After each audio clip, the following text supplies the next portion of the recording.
Estamos a 2 minutos de las 9 de la mañana, abrimos la primera entrevista. Ayer la Comisión de Presupuesto integrada con Hacienda del Senado aprobó prácticamente la totalidad del articulado de la rendición de cuentas y se aprobó el incremento salarial, una partida de 10 millones de dólares para salarios militares. Para hablar de este y de otros temas recibimos al senador de Cabildo Abierto, a Guido Manini Ríos. Bienvenido, senador. ¿Cómo le va? Buenos días, un saludo a toda la audiencia, la verdad que es un gusto estar hoy acá en el programa. ¿Quedó contento con esta definición que venía haciendo fuerza Cabildo Abierto? Más que contento, creo que la palabra es satisfecho de que se pueda haber avanzado en ese tema. En definitiva, lo que habíamos planteado en diputados se respetó, se aprobó, se obtuvieron los recursos necesarios para eso. Y yo creo que es una buena señal del sistema político hacia un colectivo que ha sido relegado presupuesto tras presupuesto, rendición de cuentas tras rendición de cuentas en materia salarial desde hace muchísimo tiempo. Desde todo el espectro político se reconoció la justicia de nuestro planteo y eso también es bueno. Yo creo que es una buena señal, más allá de que el aumento, indudablemente por la escasez de recursos que tiene el Estado para atender las múltiples necesidades, el aumento no es suficiente, no es lo significativo que debería haber sido, pero es una señal y por otro lado, bueno, achica un poco la brecha de estos servidores públicos peores pagos de la administración con quienes están mejor pagos. Son 1.000 pesos por igual desde los digamos, cargos más bajos hasta teniente coronel y ahí representa un incremento diferente, ¿no? Que va desde el 4% para algunos hasta el 2% porque ganan más para otros. Exactamente. ¿Por qué esa elección de esa gama y no quizá dar un incremento mayor para los salarios más sumergidos? Bueno, es que proporcionalmente el incremento es mayor para los salarios más sumergidos. Se buscó llegar hasta teniente coronel porque hay jerarquías como mayor y teniente coronel que no fueron comprendidos nunca en ninguna de las leyes de esta administración y sus remuneraciones son comparativamente bajas dadas las responsabilidades que ejercen. Hay tenientes coroneles que en sus departamentos son la máxima autoridad militar y tienen que atender una serie de problemas cuando hay emergencias, cuando hay que atender bueno, las distintas direcciones, más allá de todos los temas propios de la institución, que tienen realmente sueldos comparados con quienes tienen a veces la mitad o mucho menos de responsabilidad realmente sumergidos. Creemos que no deja de ser solo una señal. Usted con un aumento de menos del 2% no le cambia la vida, pero al menos es como diciénole, no nos olvidamos, sabemos perfectamente de que ustedes han sido relegados hasta ahora. ¿Quedaron por fuera algunos reclamos de Cabildo para las Fuerzas Armadas sobre todo? Sí, había además de ese pedido, un pedido para reforzar el concepto de nocturnidad que finalmente no hubo rubros para poderlo hacer. En materia de sanidad militar se pidió más de lo que finalmente se acuerda, se terminó acordando 80 millones de pesos, se habían pedido 120 millones, pero en los demás aspectos se contempló los pedidos de Cabildo, que también hay pedidos que están en otras direcciones. Se pidió un refuerzo para el hospital de Río Branco. En Río Branco hace años que no nace un niño porque el bloque obstétrico del hospital no funciona. Bueno, el año pasado le dimos una partida, se comenzó a prepararlo, faltaba una partida final que se incorpora en esta rendición de cuentas y en las próximas semanas o meses va a empezar a haber nuevamente nacimientos en Río Branco, que hace mucho tiempo que no hay, como otras localidades del país que han perdido la capacidad de poder tener las madres en esa localidad, con lo que significa desde el punto de vista cultural muchas veces para la propia localidad. Eso lo hemos logrado. Hemos puesto un artículo que yo creo que es muy importante, no tiene costo, pero es importante, que es el de terminar con los descuentos del sueldo a los policías por la comisión de faltas leves. A partir de esta rendición de cuentas no se le va a poder descontar del sueldo cuando cometen una falta leve. Va a haber otras formas de sancionar, pero no que les cueste dinero, porque en definitiva era un castigo no solo al efectivo policial, sino también a la familia.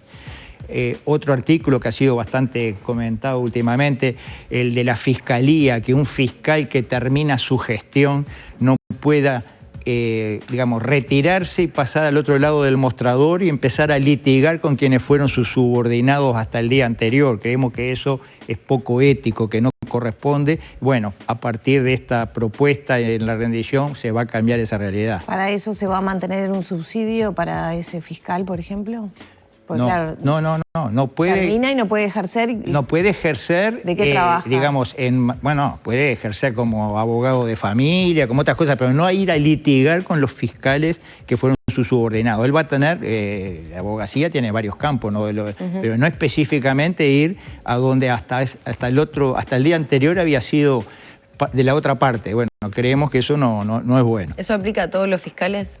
Sí, a todos, es en general, no es para determinado cargo en Porque por allí el fiscal de corte había señalado que se estaba trabajando en esta idea con cabildo abierto. ¿Contempla todas esas ideas que se habían manejado?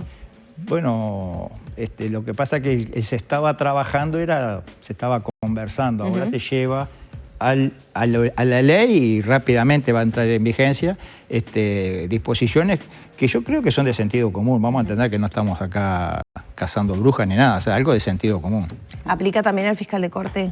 Claro, aplicar al fiscal de corte. Por ejemplo, tenemos un caso emblemático, el fiscal Díaz, que dejó su cargo de fiscal general y al otro día era parte de un bufete de abogados que litiga con quienes fueron sus subordinados el día anterior. ¿Qué pasa con la incorporación a los partidos políticos?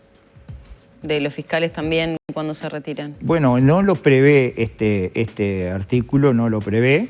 Se podría legislar también. Hay de cargos, por ejemplo, directores del BPS que tienen que pasar 5 años antes de que puedan dedicarse a la actividad política. Tal vez en casos de fiscalía y en otros tantos más se podría aplicar. Pero eso es un tema que habría que estudiarlo en una ley específica, no está contemplado en este artículo, ¿no?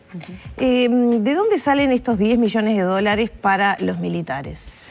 Bueno, parte de ellos salen del propio Ministerio de Defensa por supresión de vacantes no cubiertas, vacantes civiles no cubiertas, básicamente por rubros no ejecutados, digamos, en el rubro retribuciones personales, también de otras reparticiones del Estado por rubros no ejecutados. Es decir, no se le sacó a nadie de los que estaba asignado para dar estos 10 millones. Se buscó en lugares donde no se estaba ejecutando, sobre todo en el rubro 0, que es el rubro que atiende las retribuciones personales. Y a Cabildo Abierto, ¿qué esfuerzo le llevó lograr concretar esta negociación después de la discusión que hubo en la Cámara de Diputados, etcétera? Bueno, el planteo nuestro fue claro, fue firme. Esto se tiene que atender, ¿no? Y creo yo que todo el espectro político, acá es justo reconocerlo, todos, incluida la oposición, entendieron la justicia del planteo nuestro. Nadie dijo, no, está mal que se le aumente a este colectivo que está relegado. Entonces eso facilitó mucho. Desde el primer momento nadie dijo, no, esto no lo vamos a hacer. No hubo una discusión, una fricción. La tarea fue desde el primer momento buscar de dónde sacar ese dinero, nada más. ¿Hay artículos dentro de la rendición que Cabildo ponga reparos, que no comparta, que bueno, se pueden llegar a discutir en el Pleno? Hay algunos artículos que nosotros tenemos nuestros reparos, por lo menos no lo tenemos muy claro. Hay algunos sobre los derechos de autor y de intérprete que tenemos ciertas dudas, pero más allá de eso, en general, la totalidad de los artículos que vinieron aprobados de la Cámara de Representantes y que en la coalición hemos discutido, los que hemos dejado, o sea, Cabildo está acompañando lo que plantea la coalición de gobierno. O sea, ayer se votó el articulado de lo que se aprobó en diputados. Se votó, bueno, yo diría que la mitad de los artículos se votaron por unanimidad, es decir, con los votos de la oposición, y una mitad con los votos solo de la coalición. Se aprobaron los que venían de diputados, salvo a todos aquellos que hay sustitutivos, o sea que se van a tratar otro tipo de artículos y no esos mismos. Que empieza esa discusión hoy, ahora dentro de pocos minutos empezamos la discusión, son más de 200 propuestas, que pueden ser 200 nuevos artículos que se van a discutir hoy, muchos de ellos propuestos por la coalición, otros propuestos por el propio Frente Amplio. ¿Faltó dinero para la educación? Bueno, siempre falta dinero para la educación y siempre falta dinero para la salud y para un montón de rubros. Se le ha asignado dinero adicional en esta rendición de cuentas a la educación, a la ANEP, a la UTEC, al Hospital de Clínicas, a la UDELAR, digamos, se han atendido varias áreas, no se puede decir que esto se haya dejado de lado, la educación se ha atendido. Si ustedes me dicen, ¿es suficiente? No, no es suficiente, claro que no. No, la UTEC hace algunos días, una de sus consejeras estuvo acá y decía que hay algunas carreras que prácticamente no se van a poder llevar a cabo con el financiamiento, además externo, que ya estaban casi, que se iban a poner en marcha por esa falta de recursos y sobre todo en esta rendición. Bueno, siempre faltan dinero para todo lo que se planifica. Yo creo que cuando se planifican hay que planificar con realismo, sabiendo qué es lo que se va a poder llevar adelante con los recursos disponibles. Pero hay mejoras, yo creo que bastante importantes. Indudablemente que acá la administración es el arte de hacer rendir a los recursos disponibles. Nunca se va a tener todo lo que uno quisiera, nunca.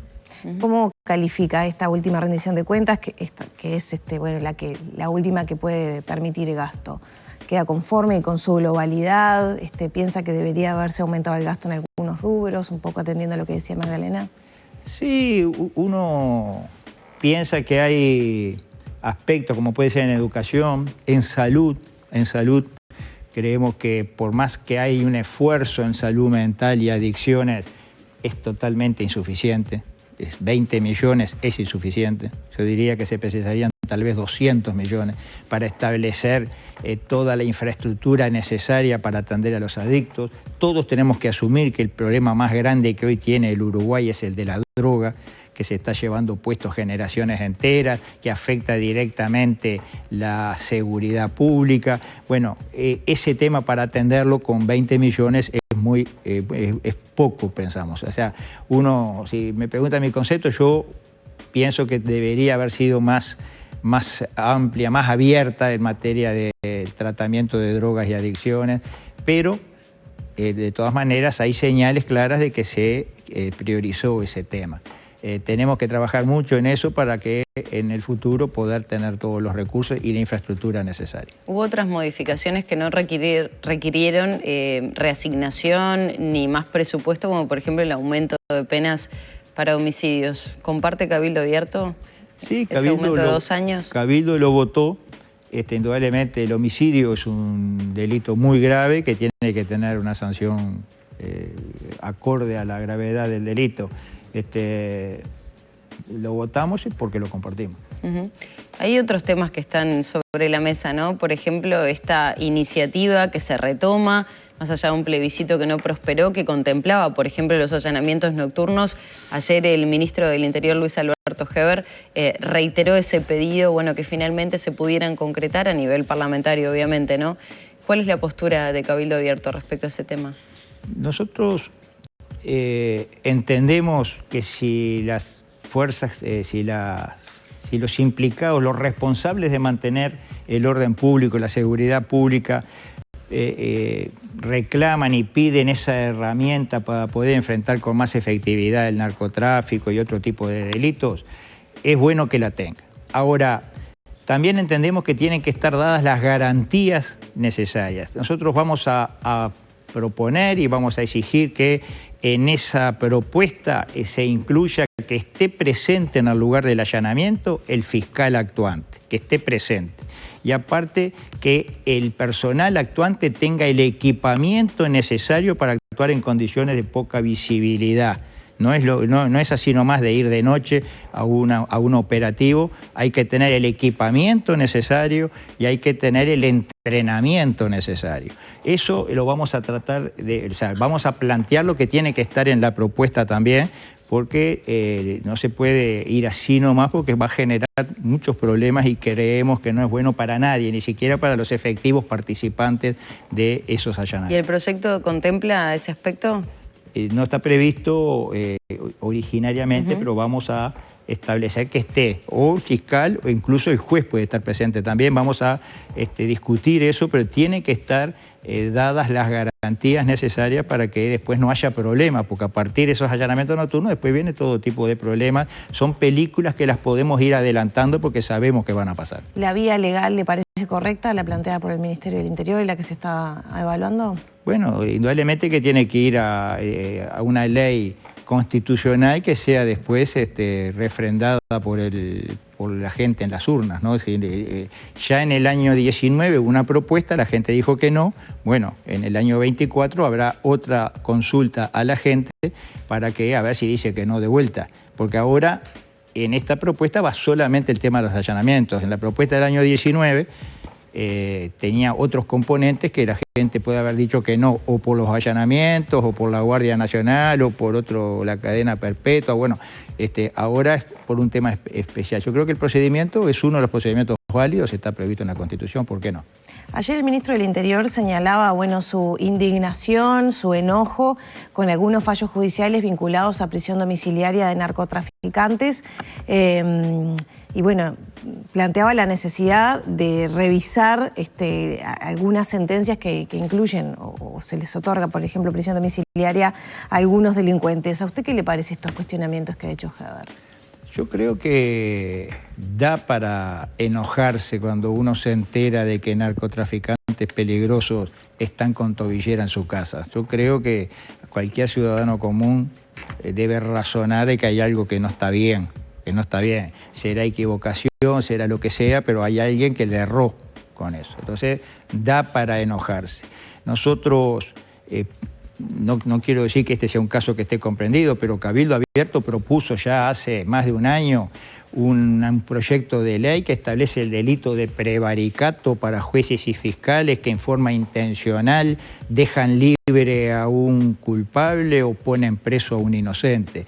Ese proyecto está y yo creo que es importante que se pueda transitar en él para que si el fiscal o el juez actuaron en forma premeditada para favorecer algo que no se debe favorecer, tengan responsabilidades penales claras y tengan inhabilitaciones claras. Y eso por ese lado va nuestro proyecto. Se podrá decir que hoy existe el delito de abuso de función, pero no en los hechos es un delito que no se aplica. Creemos que es bueno que esté bien determinado para que en casos en que se compruebe de que hubo cierta connivencia se pueda actuar de acuerdo a la ley. Estamos a un año prácticamente de las elecciones nacionales. ¿Va a haber ley de financiamiento de los partidos políticos para 2024? Nosotros hemos dicho que sí, que estamos de acuerdo. Incluso se nos ha arrimado un borrador desde otro partido político para ver si nosotros coincidimos. Dijimos que estamos de acuerdo. ¿Frente Amplio? Del Frente Amplio. Dijimos que estamos de acuerdo en el concepto general, que hay que hacer algún ajuste a eso que se nos plantea, pero pensamos que sí, que tiene que haber. Hace poco una fiscal de perfil bastante alto, dijo, una ex fiscal o que dejó el cargo de fiscal hace poco. Gabriela Fossati. Sí, dijo que no tenemos los elementos para controlar la existencia o no de corrupción a nivel político. Es decir, que fue bastante duro el término o esas expresiones. Yo creo que lo dijo a nivel público, ¿no? Como del sistema en general. Ahí está. Pero digo, no puede quedar en el imaginario popular, en la gente, la percepción de que podría llegar a haber financiamiento espurio a determinado partido político, a determinado sector. Entonces yo creo que es bueno que haya una ley que ponga límites, que establezca claramente hasta dónde se puede llegar. Y nosotros estamos dispuestos a acompañarla, estamos dispuestos. Sea ese proyecto que se nos acercó como borrador o sea otro que pueda surgir, estamos dispuestos y creo que habría que hacerlo ahora, antes de fin de año, antes de que empiece el año electoral, para que tenga vigencia ya en la próxima campaña electoral. Cuando culmine la votación a nivel de la Cámara Alta de rendición de cuentas, ¿podría abordarse ese como urgente? Sí. Sí. Yo digo que lo antes posible que esté aprobado sería bueno, sobre todo para aventar cualquier tipo de especulaciones al respecto. Bueno, justamente hablando de temas electorales, ¿cómo encara Cabildo Abierto este último tramo de periodo de gobierno?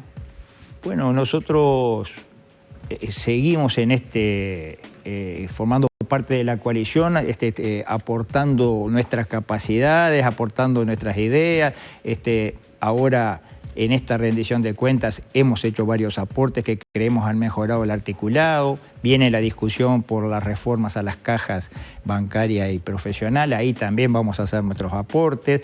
Y bueno, y habrá otras discusiones de otras leyes importantes. Creo que lo nuestro es aportar y tratar de ser parte de la solución y no del problema. Así lo hemos encarado desde el primer día.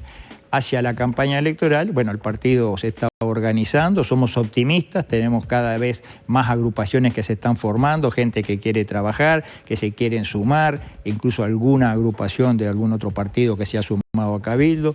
Yo creo que Cabildo va a crecer, más allá de lo que pueda decir alguna encuesta hoy, Cabildo creo que va a crecer y que la votación del año 19 en definitiva va a ser el piso de la votación del año 24. ¿La coalición va a seguir siendo la herramienta?